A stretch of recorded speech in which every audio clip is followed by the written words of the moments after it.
सुप्रभात बच्चों, मैं अपूर्वा आप लोगों की हिंदी शिक्षिका।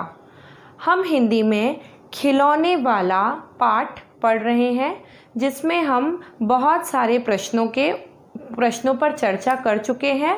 कुछ प्रश्न और बचे हुए हैं, तो आज हम उन प्रश्नों पर चर्चा करेंगे। तो चलिए आज की कक्षा शुरू करते हैं। बच्चों, हम खिलौने वाला जो आप लोगों पाठ पढ़ रहे हैं, उसमें हमने यहाँ तक के प्रश्नों पर चर्चा कर ली थी इससे पिछली कक्षा में। ठीक है, आज हम इससे आगे के प्रश्नों पर चर्चा करेंगे। तो देखो, अगला प्रश्न क्या है। तुम यहाँ लिखे खिलौनों में से किसे लेना पसंद करोगी और क्यों?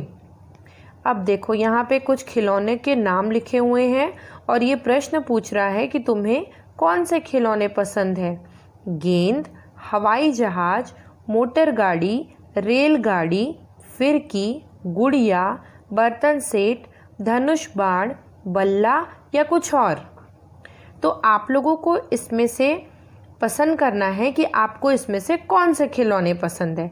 अगर किसी बच्चे को गेंद पसंद होगी, क्योंकि अगर उसे क्रिकेट पसंद होगा, या बल्ला यानी क्या, बैट है ना, बैट बॉल खेलते हैं ना क्रिकेट में, तो जिसको गेंद पसंद होगी या बल्ला पसंद होगा तो वो क्या लिखेगा कि हमें गेंद पसंद है या बल्ला पसंद है, ताकि हम अच्छे से क्या खेल सके, क्रिकेट खेल सके, है ना। रेलगाड़ी पसंद होगी, किसी को ट्रेन में चढ़ना बहुत अच्छा लगता होगा, तो वो क्या लिखेगा इसमें, रेलगाड़ी। किसी को घर घर खेलना अच्छा लगता होगा तो वो क्या लिखेगा, बर्तन सेट, किचन सेट आता है ना छोटे बच्चों का। उसी प्रकार हवाई जहाज, धनुष बाण, मोटर गाड़ी, गुड़िया, बहुत सारे बच्चे गुड़िया से खेलते हैं, है ना। तो अगर जिसे गुड़िया पसंद होगी तो वो क्या लिखेंगे इसमें, गुड़िया। इसका अर्थ है कि आपको जो भी इसमें खिलौने पसंद होंगे आप वो लिखेंगे और उसका कारण भी लिखेंगे कि आपको वो खिलौने क्यों पसंद है। ठीक है बच्चों, चलो अगला प्रश्न है, तुम अपने साथियों के साथ कौन कौन से खेल खेलती हो। अब आपको बताना है कि आप अपने दोस्तों के साथ कौन कौन से खेल खेलते हैं, है ना। तो उसके आप यहाँ पर नाम लिखेंगे। ठीक है बच्चों, अब देखो अगला प्रश्न। खिलौने वाला शब्द संज्ञा में वाला जोड़ने से बना है। नीचे लिखे वाक्यों में हिस्सों को ध्यान से देखो, संज्ञा, क्रिया आदि पहचानो।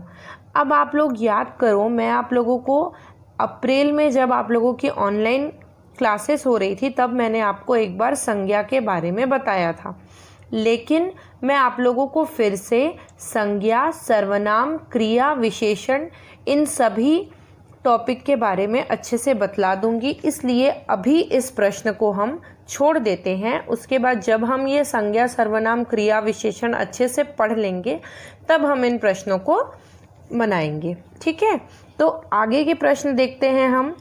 रामलीला, क्या तुमने रामलीला देखी है? रामलीला की किसी एक लघु कहानी को चुनकर कक्षा में अपनी रामलीला प्रस्तुत करो। अब देखो, इस प्रश्न को हम थोड़ा चेंज कर देते हैं, क्योंकि अभी तो हम ये प्रस्तुत नहीं कर पाएंगे, स्कूल तो अभी ओपन नहीं हो रहे हैं, है ना। तो आप ये बताइएगा इस प्रश्न में कि क्या आपने रामलीला देखा है, और यदि आपने रामलीला देखी होगी तो आप उसमें से कोई भी एक छोटी सी कहानी जो आपको पसंद हो रामलीला में, या तो सीता हरण, है ना, सीता को रावण ने कैसे लेकर चला गया था, या हनुमान जी का लंका में जाना, है ना, या कोई सा भी प्रश्न जो कोई से भी छोटी कहानी जो आपको पसंद होगी, वो आप अपने शब्दों में अपनी कॉपी में अच्छे से लिखेंगे। ठीक है। कविता में कथा। अब देखो, इस कविता में 3 नाम राम, कौशल्या और ताड़का आए हैं। ये तीनों नाम किस प्रसिद्ध कथा के पात्र हैं? यही, अब देखो इस कविता में कौन कौन से 3 नाम आए हैं। एक तो बच्चा क्या बोलता है कि मैं क्या बन जाऊंगा, रामचंद्र बन जाऊंगा, और रामचंद्र क्यों की माँ का नाम क्या है, कौशल्या है। ठीक है। और रामचंद्र जी ने किसका वध किया था? ताड़का का वध किया था, है ना। तो ये तीनों प्रसिद्ध ये तीनों जो पात्र हैं वो किससे संबंधित है? तो ये तीनों रामायण से संबंधित है। अब देखो अगले प्रश्न में क्या बोल रहा है कि यहीं रहूंगा कौशल्या, मैं तुमको यहीं बनाऊंगा। इस पंक्ति का कथा से क्या संबंध है? अब देखो रामायण में क्या हुआ था कि राम जी कहाँ चले गए थे? वनवास चले गए थे, है ना, वन में चले गए थे। तो वो बच्चा क्या बोल रहा है कि मैं रामचंद्र जी अपनी माँ और अपने पिता के कहने पर कहाँ चले गए थे?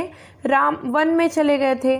तो वो बच्चा क्या बोल रहा है कि मैं वन में नहीं जाऊंगा माँ, और मैं तुम्हारे साथ यहीं रहूंगा, और तुमको मैं स्वयं क्या बनूंगा? रामचंद्र बनूंगा, और तुमको क्या बनाऊंगा? कौशल्या बनाऊंगा। रामचंद्र जी की माता का नाम क्या है? कौशल्या है। तो मैं तुमको कौशल्या बना करके स्वयं राम बन करके मैं यहीं रहूंगा। इस पंक्ति में इस कथन का यह अर्थ है। ठीक है। अब देखो अगला प्रश्न, इस कथा में कुछ संदर्भ की बात कविता में हुई है, अपने आसपास पूछकर इनका पता लगाओ। तपसी यज्ञ करेंगे, असुरों को मैं मार भगाऊंगा। अब देखो रामचंद्र जी जब वन में गए तब वहाँ पे जब वन में क्या करते थे? ऋषि मुनि यज्ञ करते थे, है ना, तपस्वी लोग यज्ञ करते थे। तो वहाँ पे असुर आ जाते थे और क्या करते थे? उनके यज्ञ को भंग करने का काम करते थे।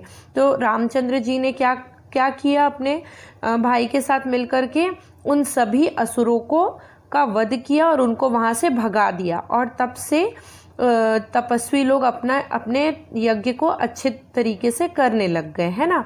तो वो क्या बोल रहा है इस कविता में? वो बच्चा क्या बोल रहा है कि तपसी जब यज्ञ करेंगे वन में, यदि मैं वनवास गया और तपसी जब यज्ञ करेंगे तब मैं भी क्या करूँगा? रामचंद्र जी के समान असुरों को मार भगाऊंगा। ठीक है।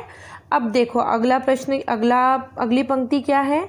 तुम कह दोगी वन जाने को, हंसते हंसते जाऊंगा।